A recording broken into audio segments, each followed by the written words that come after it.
You're listening to Life with Herpes, and this is episode 29.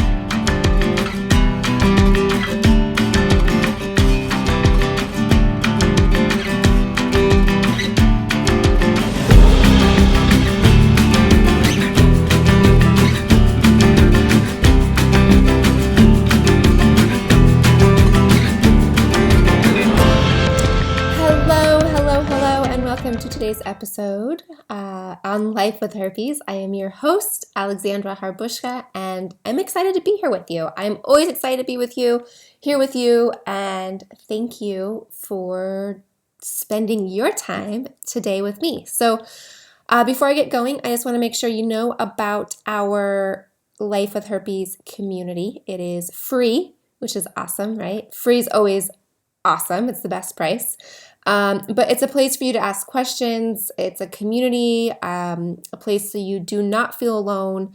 You get free stuff like ebooks. I have a couple ebooks in there for you. I'm going to add some tutorials, some how-tos. As I'm working on it, I'm always trying to update it. And it's just an ability for you to become a member. So go to lifewithherpes.com and go to the bottom of the page and you can join. Today, I want to talk a little bit about being in an epidemic. And as I started to think, what is an epidemic? I decided to look at the definition.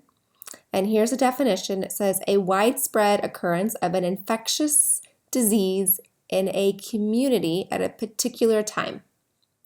So, for example, it says synonyms: outbreak. We all know what outbreaks are. Plague. Okay, pandemic. So they use it in a sentence: an epidemic like typhoid, a flu epidemic. So I started thinking, with herpes, are we in an epidemic? You know, with so many people having herpes, is this an epidemic? And as you know, 2 out of 3 people have oral herpes, 1 out of 6 have genital herpes, or 2 out of 3 have HSV-1, and 1 out of 6 have HSV-2, which translates to 75 to 80% of the population have herpes. Okay, that's a shit ton of people. And that's a shit ton of people to be creating such a stigma and making us feel like shit for having it, right? Whew, okay. So as I started looking into this, I was like, okay, well, is this an epidemic? What is an epidemic? And why is herpes continuing to grow? What are the reasons behind it? And why can we not kind of put a stop to it or prevent, the future generation that is not sexually active at this point? How can we help prevent them from having herpes? So I spent some time, and I found an article here presented by WebMD. And it says here that a survey of adults in 4 major American cities shows that many people are still unaware about several important issues surrounding genital herpes. So what this means to me, and this article was written a while ago. It was written in 2002. So I am quoting something from 2002. However, I don't think that we are any different today, because somebody that is from, let's say you're in your 20s in 2002 and have never had an STD, then you're going to still be living with the mindset from 2002. Do you see what I'm saying? Because if you've never had anything happen, then you're still going to be in that mindset that, hey, I'm fine, no big deal, I don't need to worry about it. Only sailors have herpes, right? Like, that's the famous quote from Austin Powers. Oh, as long as you're not a sailor, you don't get STDs, right? That was in Austin Powers, which is not true, as we know, obviously. So what basically I'm learning, they took the survey. It was from New York City, Chicago, Atlanta, and San Diego, my home city. And 72%, they answered correctly the question, saying that they understand herpes is an STD. So that's good. 72% knew that it was an STD, which is still shocking to me to think that there is a portion of people that do not know that herpes is an STD, but whatever. Out of these people, 16% said that they've been tested for it. 16% of people had been tested for an STD, for herpes, 16%. No fucking reason why it's being passed. No, I mean, like, hello? No wonder why it's being spread. 16% have only been tested. 42 admit they had never had an STD test. Ever.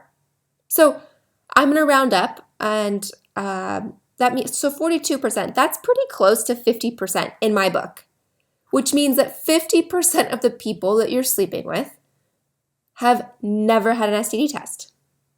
50%. Wow. That's why STDs are continuing to be spread. And I think that people feel this way is, okay, yeah, it's embarrassing to go, okay, I need an STD test. Like, yeah, is it embarrassing? Yeah. Do you really want to know the results? No. Or is it one of those things where you go, yeah, no news is good news, or if I don't have any symptoms, then I'm in the clear. Yeah. Is a lot of it probably time?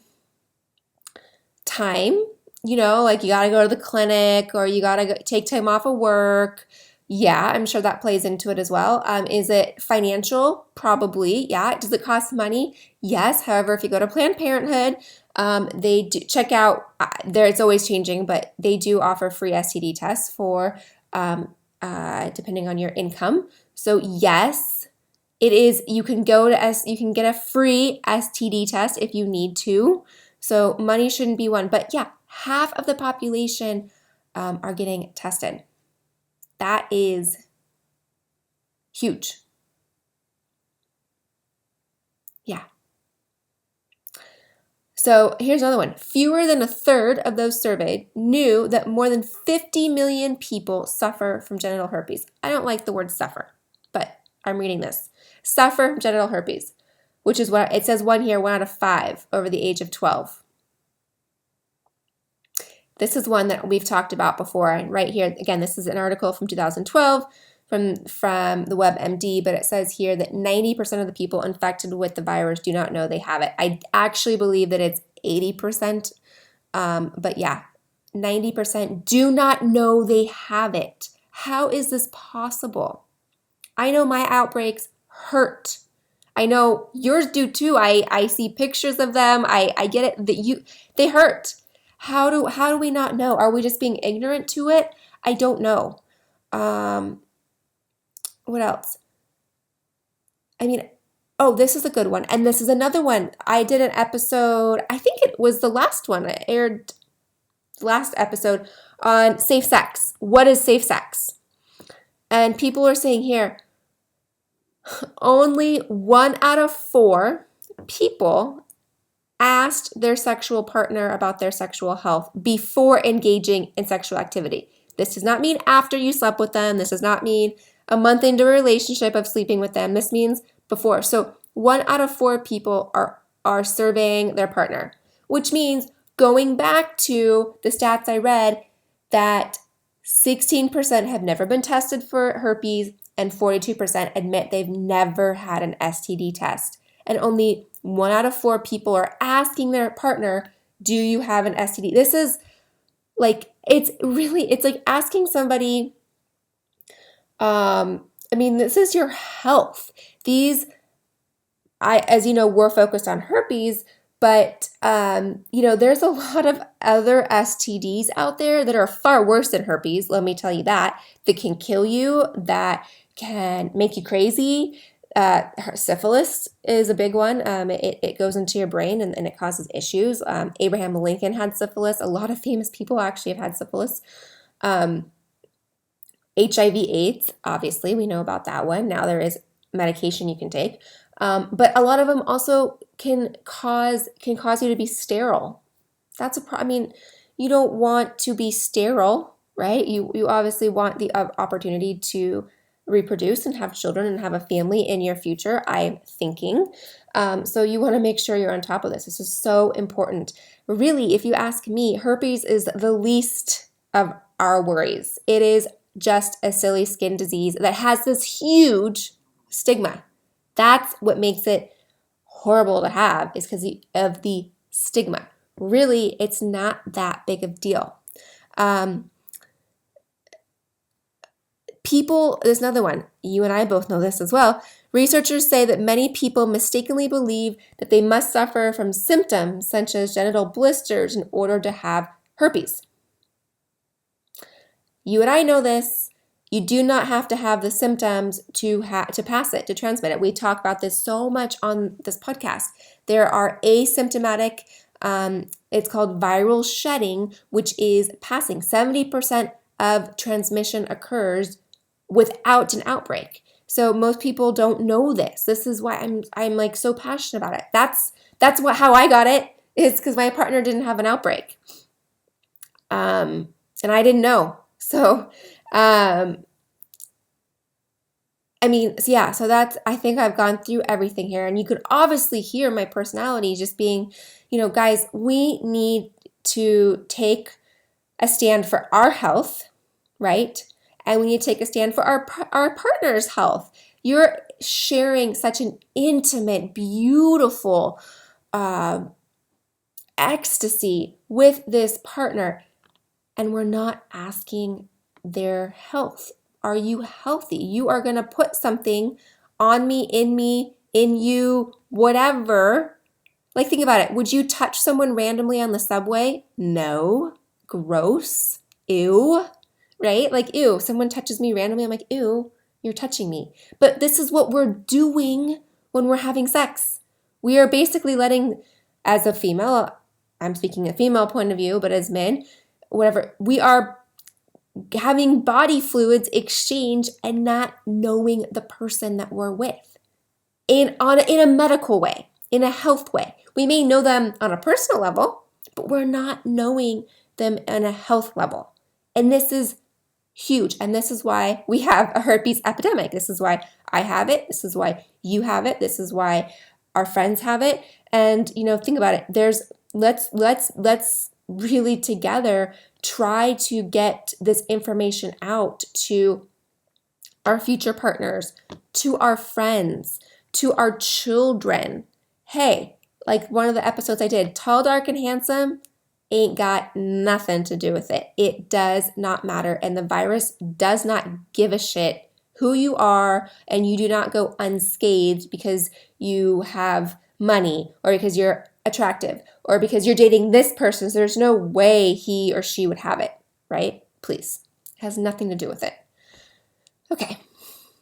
So, thank you for joining me today as I got going on my rant about our herpes epidemic that we are a part of. So this should also make us, if you're in the position of like, why me? How'd this happen? Oh my gosh, I'm the only one in the world that has herpes. Bullshit. Bullshit. A lot of people have herpes. They're just not taking precautions or not talking about it. They don't want to talk about it. They are avoiding it or whatever reason. So thank you. I want to thank you for taking this. You are helping the future generations by knowing this information, by getting everything you can possibly learn to prevent spreading it to a lover, to prevent, again, the next generation from getting it, all these things. I know there's a lot of parents out here that are listening, and let's do what we can to prevent our kids, the next generation, from getting this. Okay. I'll end it now, but I also want to make sure you have access to the crisis toolkit. This is really ideal for when you've just found out you have herpes. And talk about being in a crisis.